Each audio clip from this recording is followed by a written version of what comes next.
Bên này em sẽ làm biết về khá lắm tủ sinh thế là 4 túi Rồi. từ trước em đã biết về cấu tạo cái thông số của cái tủ này.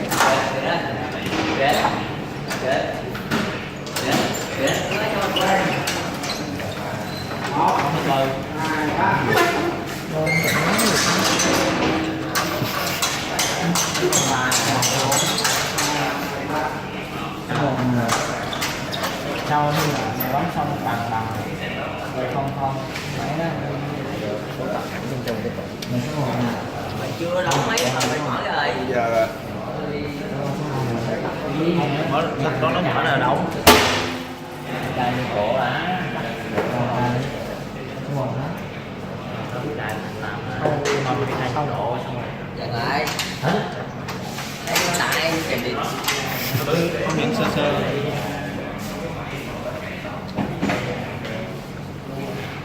Quay hả? Thôi quay chưa được rồi. Em để đóng cái tiền, đóng luôn đi. Đóng luôn. Giờ cắt ra chưa? Dạ rồi. Rồi giờ đóng cái tiền đi.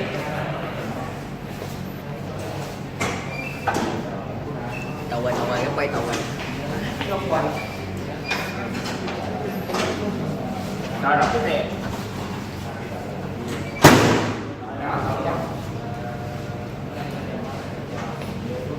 Rồi giờ đóng cái tiền rồi.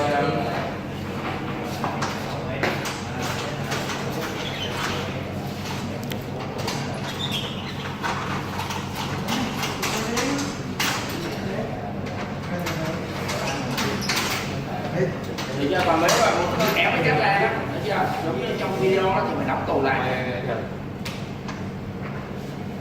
Có tháo một tín hiệu Thì nó tháo ra xong mình đánh vô nó lại. Chứ không có tháo ra rồi quay mấy cảnh ra không có. Được chưa? Quan sát lại.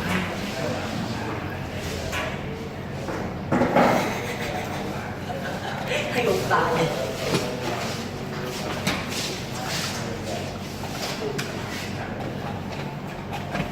đây. Đây là một tín hiệu.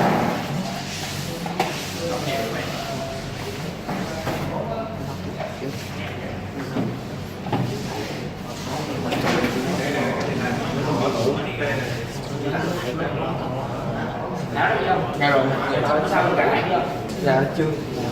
Tháo ra đi rồi chúng mình ra xong mình gắn lại rồi mình đóng tù lại rồi. Dạ.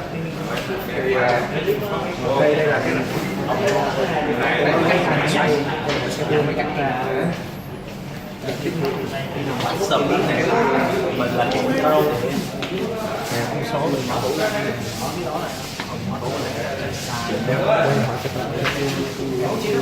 Cái này giống cái kia. Cái này là tháo mấy cắt ra, nó sẽ lấy một cây ngắn lên xoay lại chỗ này có cái đống xe nó sẽ biết cắt ra. Mình sẽ phải lấy xe này, cây xoay này đẩy ra nè, chúng xoay đây, đống xe này đó. Đây là gì? Cái này là cái cây đặc nó chuyên tháo nó cắt ra. Xoay. Em nghĩ là không có tháo cái kinh nghiệm này nha, cái kinh nghiệm này bóng xuống sẽ là bóng chế bây giờ phải gắn một cái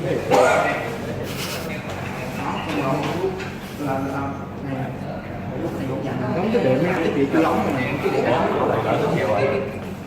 Bây giờ mới đóng hả? Này, xong rồi đóng vô cái điện đóng cái điện đó.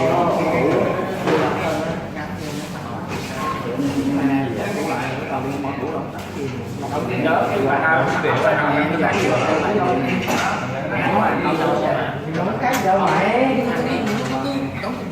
Rồi sao có bị rồi? Cái mình chỉ là lâu mấy năm thôi. Cái nào trước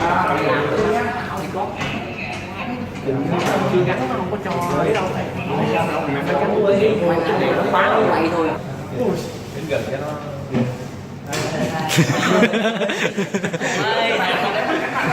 Khi mà đóng cái điện là gác không phải sao gác đúng không? Hai tay.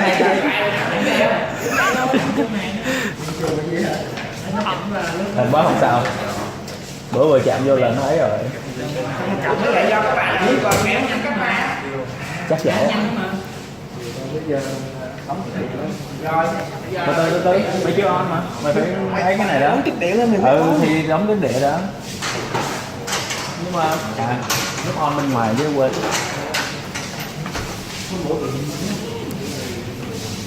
Cứng lắm mà. Hôm nay cứng rồi.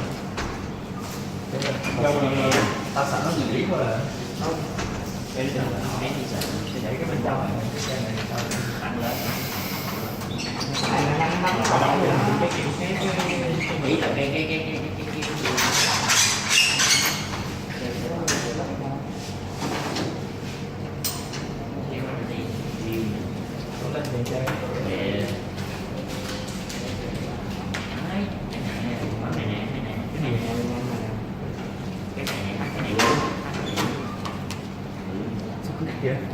Cứng ngắt rồi à.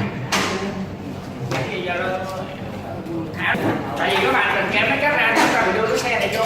Bây giờ các bạn đưa xe vô, chúng ta chỉ cần đóng chiếc bề mở ra thì không có đâu. Bây giờ bỏ cái khung lại là kéo nó cắt ra. Đó. Cái nhà như cái mặt nước Rồi đó là cắt ra. Kêu chắc vô lúc đẩy ra. Đẩy ra. Giờ đó thì đường nhau uống bữa mình. Cái đường lên ngoài cái gì? Tôi tầm không dòng.